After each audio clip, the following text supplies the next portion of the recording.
ഈ ഉള്ളിക്കറി ഇപ്പം ചോറ് അടുപ്പത്ത് വെച്ചിട്ടുണ്ട്.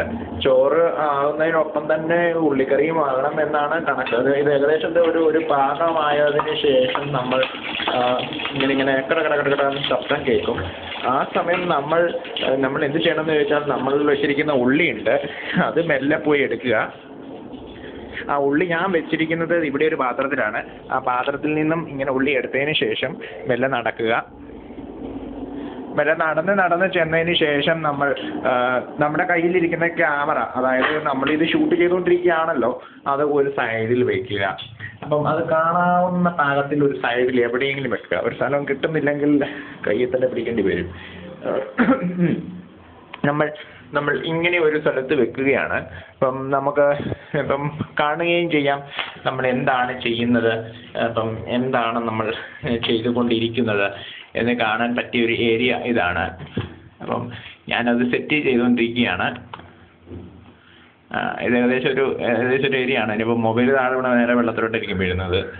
അപ്പം ഏകദേശം സംഭവം മറ്റേ ഇത് കാണുന്നുണ്ടെങ്കിലും നമ്മുടെ പാത്രം കാണുന്നില്ലല്ലോ. അപ്പം നമ്മൾ മൊബൈൽ ഇവിടെ കിട്ടിയാണ്. ഓക്കെ, നമ്മൾ മൊബൈൽ ഇവിടെ ഫിറ്റ് ചെയ്തതിന് ശേഷം ഞാനിപ്പോൾ കാണിക്കും എങ്ങനെയാണ് ഇതിനകത്തോട്ട് ഉള്ളി ഇടേണ്ടത് എന്ന് ഞാനിപ്പോൾ കാണിക്കും. അപ്പം ഒന്ന് ശ്രദ്ധിച്ചോളുക. ഉള്ളി നമ്മളുടെ ഇങ്ങനെ എടുക്കുന്നത് തള്ളി ഇതിൻ്റെ അകത്തോട്ട് ഇടുക. അതിന് മുമ്പ് തക്കാളി കണ്ടിക്കണം കേട്ടോ. അതിന് മുമ്പ് തക്കാളിയും കണ്ടിച്ച് നമ്മുടെ കയ്യിൽ വെക്കണം. എന്നാലേ നമുക്ക് ആ സമയത്ത് തക്കാളി ഇടാൻ പറ്റുകയുള്ളൂ.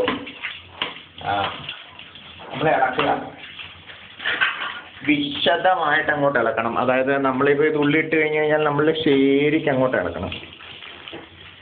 ഇതിങ്ങനെ ഇളക്കിക്കൊണ്ടിരിക്കുക. ഇങ്ങനെ ഇളക്കി കുറേ കഴിയുമ്പോൾ ഒരു പരുവാവും. അപ്പം ചോറ് നോക്കണം. ചോറ് ഇപ്പോൾ ഒരാളല്ലേ ഉള്ളൂ. നമ്മളിപ്പോൾ ഒരാളെ ഉള്ളതുകൊണ്ട് ചോറ് വെന്തോ ഇല്ലയോ എന്ന് ചോറ് നോക്കണം. ചോറ് വെന്താലോ ചോറ് കഴിക്കാൻ പറ്റുള്ളൂ നമുക്ക്. അപ്പം അതും നോക്കിക്കൊണ്ടിരിക്കണം. ഇതിങ്ങനെ ചെറുപറ ഇളക്കിക്കൊണ്ടിരിക്കുക. ഒരു പരുവാവും. ഒരു പരുവെന്ന് പറഞ്ഞാൽ ഒരു വാട്ട കളർ വരും. അത് ആ സമയം വരെ നമ്മൾ അതിനെ മാനേജ് ചെയ്യണം. അപ്പം അത് മാനേജ് ചെയ്യുന്നുണ്ടെങ്കിൽ നിങ്ങൾക്ക് ഈ സമയത്തിൻ്റെ ഇടവേളകൾക്കിടയ്ക്ക് സിനിമ കാണുമോ അങ്ങനെയുള്ള പരിപാടിക്ക്, സീരിയലിൻ്റെ അവസാന ഭാഗം കാണാൻ പോകും, അങ്ങനെയുള്ള പരിപാടികളൊന്നും ചെയ്യാൻ പാടില്ല. എന്തുകൊണ്ടെന്നാൽ നമ്മുടെ ഉള്ളി കരിഞ്ഞു പോകും. അപ്പോൾ ഉള്ള ശ്രദ്ധ അവിടെ തന്നെ കേന്ദ്രീകരിച്ച് വേണം നമ്മൾ ഇതിനായി തയ്യാറെടുക്കാൻ.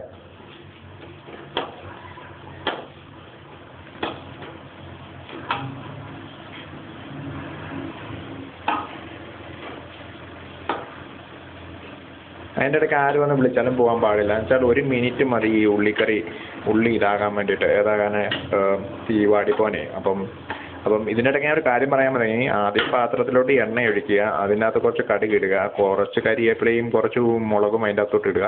അതിനുശേഷം അത് ഒന്ന് വാടിയതിന് ശേഷമാണ് നമ്മൾ ഈ പറയുന്ന ഓനിയൻ, അതായത് സവോള അരിഞ്ഞ് അതിൻ്റെ അകത്തോട്ട് ഇടേണ്ടത്. ഞാൻ ഇളക്കിക്കൊണ്ടിരിക്കുക. ഇളക്കി ഒരു പരുവാക്കുക. നമ്മുടെ മെയിൻ സാധനം എന്ന് പറഞ്ഞാൽ തക്കാളിയാണ്. അതാണ് ഈ തക്കാളി കറി എന്ന് പേര് വന്നിരിക്കും. ഇപ്പോൾ നമുക്ക് ചോറിലോട്ട് നോക്കാം. അതായത് ഏകദേശം ചോറൊരു പരുവമായിട്ടുണ്ട്. ഒരു തവി എടുക്കുക, അതൊന്ന് ഇങ്ങനെ മാറ്റി നോക്കുക. ഇങ്ങനെ മാറ്റി, എനിക്ക് കുക്കറില്ല, അതുകൊണ്ടാണ് ഞാനത് ഒറ്റയ്ക്ക് താമസിക്കുന്ന ഒരാൾക്ക് വേണ്ടിയുള്ള പ്രിപ്പറേഷൻ ആയതുകൊണ്ടാണ് ഇങ്ങനെ കാണിക്കുന്നത്. കുക്കറൊക്കെ ഉണ്ടെങ്കിൽ എളുപ്പമായിട്ട് സംഭവം കാര്യം ഫിനിഷ് ചെയ്യാൻ പറ്റും. മെല്ലെ ഇളക്കിക്കൊണ്ടിരിക്കുക. എന്നിട്ട് നമ്മുടെ ഇത് നല്ലോണം ഇളക്കിക്കൊണ്ടിരിക്കുക. അതൊക്കെ വെച്ചൊരു പരുവാക്കുക. തീ വേണമെങ്കിൽ കുറച്ച് കൂട്ടി വെക്കുക. പെട്ടെന്ന് കരിഞ്ഞോ, പെട്ടെന്ന് വെന്തോളും.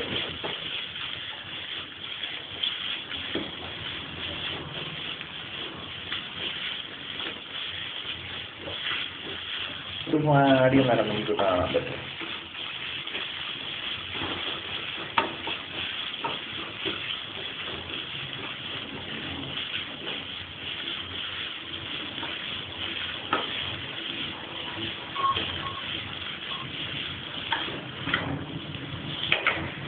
ഇപ്പോൾ എനിക്ക് തോന്നുന്നത് ചോറിൻ്റെ നമുക്ക് ഓഫ് ചെയ്യാമെന്നാണ്. ഞാനത് ഓഫ് ചെയ്തു.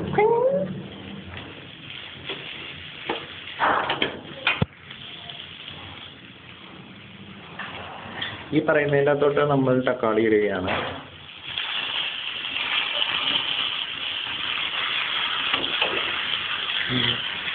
തക്കാളി ഇട്ടതിന് ശേഷം നമ്മൾ വീണ്ടും അത് ഇളക്കിക്കൊണ്ടിരിക്കണം.